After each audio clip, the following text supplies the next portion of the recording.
Hello, I'm Robin Worley, welcome to Lenscraft. Today I'm looking at one of the most useful tools in Capture One.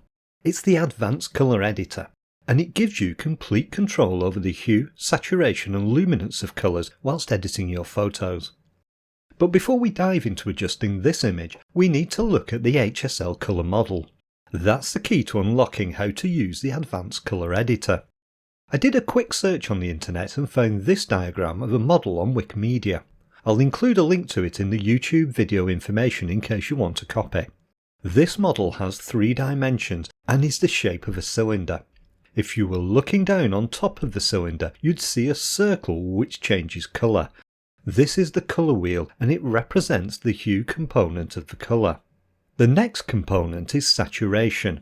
The nearer a colour is to the centre of the circle, the lower its saturation, whilst the most saturated colours are found towards the edge. We then have a third component, which is how light the colour is. The darkest colours are at the bottom of the cylinder, whilst the lightest are at the top. We can use this model to represent different colours in an image. And most importantly, it's the basis for the Advanced Colour Editor and lots of other editing tools. You'll find the Advanced Colour Editor in the Colour tab of Capture One, unless of course you've rearranged your panels. In the Colour Editor section, there's a basic editor with predefined colours which you can adjust using 3 sliders. Notice these are the 3 controls or components in the HSL model that we've just looked at. We can then switch to the Advanced Colour Editor by clicking the Advanced option. But before we can use the Advanced Colour Editor, we first need to pick a colour to adjust using the Picker tool. Clicking the Picker tool activates it, and I can then click on the area of the image that I want to adjust. When I sample the heather, you can see a coloured triangle appear inside the circle. The circle represents the colour wheel and shows the different possible hues I can select. The triangle in the circle then represents the colours I've selected by sampling the heather, including the level of saturation. This is just like the HSL model that we looked at earlier. The small dot inside the triangle represents the actual colour that I clicked on.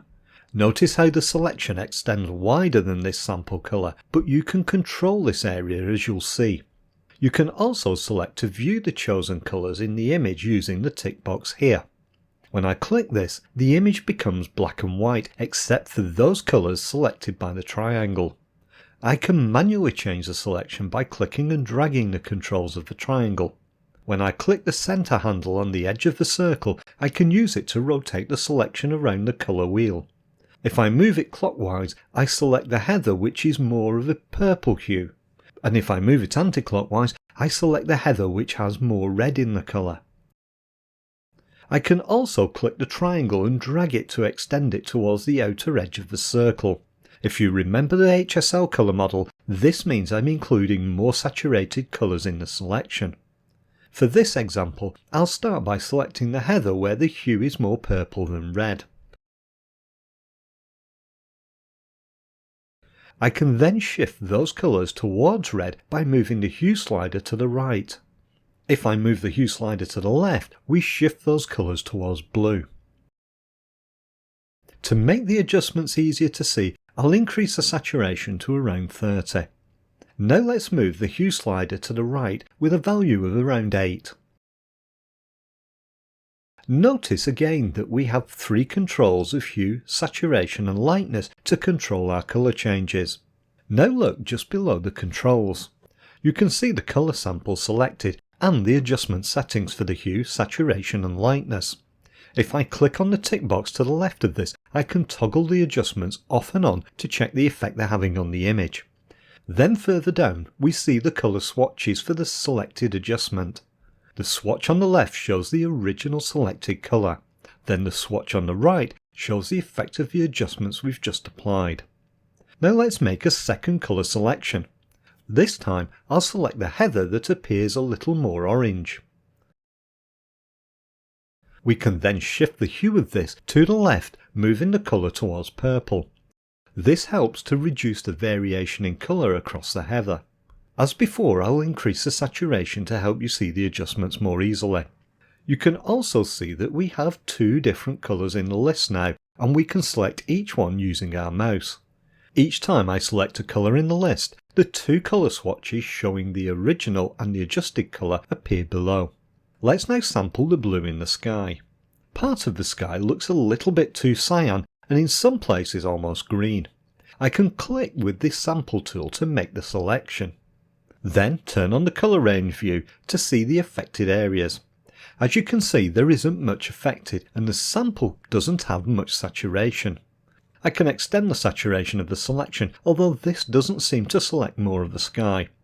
I can also try extending the angle of the triangle so that it includes more cyan.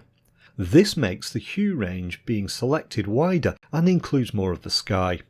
With the selection in place, I can use the hue slider now to shift the colour towards blue and away from cyan.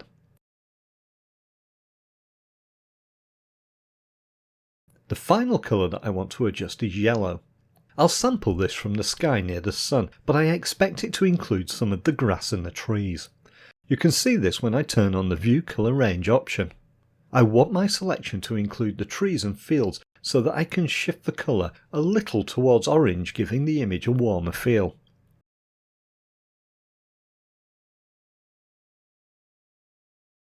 As I move the hue slider to the left, it shifts the colours towards orange.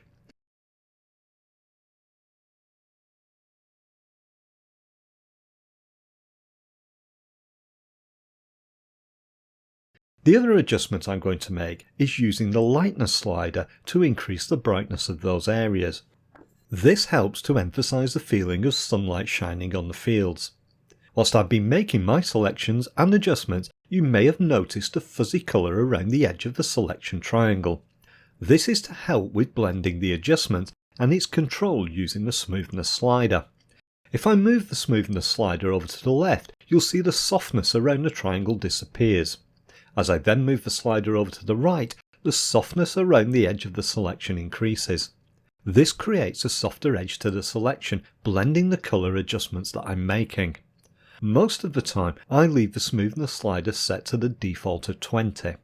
What we've done in making these adjustments with the Advanced Colour Editor is to control the dominant colour of the overall image. This helps to create a better perception of the image, and the Advanced Colour Editor is a great tool for making the adjustments.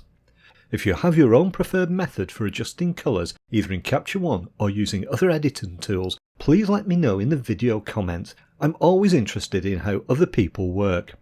I hope you found today's video helpful. If you have, please take a moment to share it with others. I'm Robin Worley, you've been watching Lenscraft. I'll see you soon for another video.